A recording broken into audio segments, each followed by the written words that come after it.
All right, let's talk about referral killer number 4, cost of loss. Oftentimes we forget the cost of an upset customer. In fact, 55% of online shoppers tell their friends and family when they're dissatisfied. Now, 55%, right, with a product or company, according to Annex Cloud. And what I found, I was a manager at McDonald's early in my business career, and McDonald's found that when a customer had a bad experience, if we handled it right, on average, they spent 2.7 times as much money in the next 12 months as someone that never had a mistake, never had a problem. Think about that. It's almost triple the sales when you handle a mistake well, as opposed to never having made a mistake in the first place, right? So one of the things that we forget is that cost of a lost customer. We're so busy getting new clients, we forget that we also got to take care of the people that are there.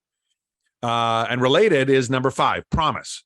Not keeping your word, following through as promised, showing up on time. One of my pet peeves. When did we start? Exactly at 8 o'clock. Why? Because I always start on time. Every time I do a workshop, I start on time. Doesn't matter what happens. Does that mean that everyone's here? No, we've had some people join us since then, right? Obviously, many of you have joined us since then, but it doesn't matter. I started on time. Now, extra for experts, we had a couple of slides. We set the stage, and then we had the starting slide again, and off we went. Why? Because I'm not going to change humanity. Some people are busy. They're going to show up late, right? I'm not going to change humanity, but that doesn't mean I'm not going to start on time. We're also going to end on time. If you've got questions, we'll stick around after, but we will wrap all of our key elements in the 4 hours as promised, because that's part of our deal. You need to do the same thing. And if you don't do the same thing, obviously that's going to affect your referrals. We all know this one. If you don't do what you say you're going to do, it's going to affect the amount of referrals. That's just saying what you're supposed to do. Number 6 is about over-delivering. Over-delivering. One of the big mistakes people make is they don't ever over-deliver on their new referrals from the start. And my favorite example of that is a customer of Nordstrom's. How many people, show of hands, know Nordstrom's, the U.S. Department store chain? Okay. So in the U.S. market, it's on the higher end of the scale, right? It's not like super high end, but it's certainly not low end. It's right. It's not a Target or a Walmart. It's on the medium to medium high end of the spectrum. And on some things, it's very high end for sure. They had a customer, and I had the pleasure of actually confirming this with a former manager of a Nordstrom Seattle location. We had a customer come into the Seattle location and ask for his money back on a set of tires he'd bought for his car that had been worn down about 50%. Now think about that.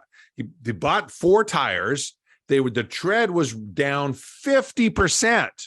If you know anything about tire wear, that takes months and months of driving.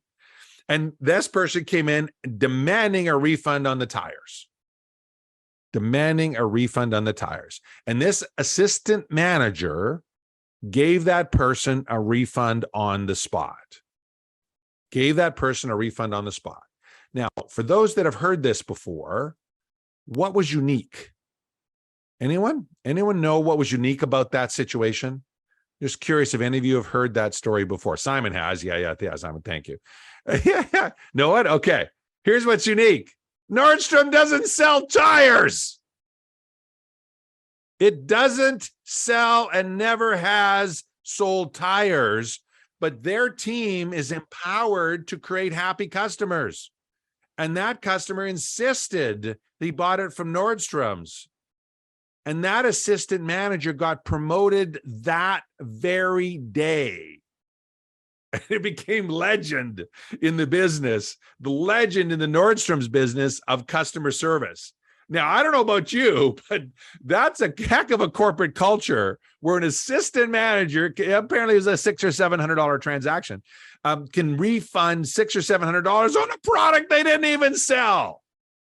But he had checked. That was a longtime Nordstrom's customer. They were spent thousands and thousands of dollars. They were sure, and they wanted that person to be happy. And they actually shared, we don't actually sell tires, sir, but we're going to give you your money back in this because we want you to be happy. And it became legend in the world. What an incredible way to think of over delivering on your clientele, right? Over delivering your clientele. So when you get new referrals, how are you going to over deliver? How are you going to over deliver on the clientele through that part of the process? You want to think about that right from the beginning. Next up, speaking of over delivering, one of my favorite examples, Tom Rauen. Simon, you know Tom, right? You've met Tom in some of our strategic alliance workshops, right? Super smart guy. Yeah, 100%. Yeah. He has a t-shirt company called 800 t-shirts or 800 got t-shirts. I don't even know. And he's got a 35,000 square foot warehouse. He does promotional products. This is Tom standing on a stack of books that I bought from a mutual acquaintance of Tom and mine, one of our mentors, Brian Kurtz. The book is called Over Deliver. If you don't have it in your library, I highly recommend it. So much so that we literally bought right there 1,000 of his books, and we give them away. We use them as all sorts of rewards and incentives. It's an incredible book, and Brian was kind enough to give us a wholesale rate, so we bought a skid full of them, as you could see. Well, Tom didn't just receive the books and ship them for us. Tom, being smart over-deliver guy, jumps on top of the books in his Stars and Stripes shirt and blazer, takes a picture, and shares it in the group with Brian's mastermind people called Titans in the Titans group, saying, thank you, Tom. I got the books. Thank you, Brian, for setting it up. Thank you, Carla, for arranging it. It was this incredible example of over-delivering in advance. This was my first time using Tom's service. How do you think I felt? How do you think Brian felt, the guy that I bought the books from, right? Now, I'm told that it also generated a whole bunch of other people asking to buy books from Brian in the process. So everyone can win when you over-deliver. Here is that same Tom setting a Guinness Book of World Records for the most t-shirts worn. I have no idea how many t-shirts that is, but you can see his eyes sticking out of the top. I think it was 187 t-shirts or 205 t-shirts or some crazy number on that side, getting PR for a local charity. This is a real cool example. I'm in a mastermind with Barry and Blue from Leap. Some of you may know of Leap. It's a live event accelerator program, and their company is called Sage. And I found out that the co-founder loves bourbon. Blue loves bourbon, and he happens to love the same bourbon I do, which is Woodford Reserve, the bottle you'll see on the left there. So I reach out to Tom because I'm living in Vancouver. I can't send alcohol across the border easily. And I say to Tom, can you send a bottle of bourbon to this guy at this address with this recipe for me? And you see in the background the recipe for something called a bourbon maple. That's what I asked for. And I said, send me the bill and I'll cover it. What did Tom do? He took the recipe. He went and bought the rest of the ingredients: maple syrup, cranberry juice, lemons. He then took some coasters and etched in their logo on the coasters. And then he etched their logo on the bottle, on the Woodford Reserve bottle. Look at it, Sage.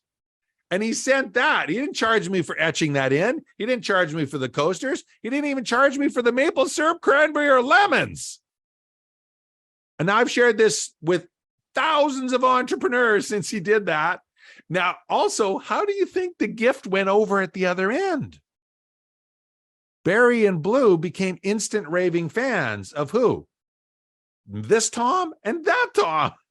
Right? Over delivering. It is such a powerful thing. When you get a new referral, treat them as if they've been with you for 30 years, because that's how valuable they are to you. You already did a lifetime value of a customer estimate, and you're going to find out in a moment your raving fans are worth more than that.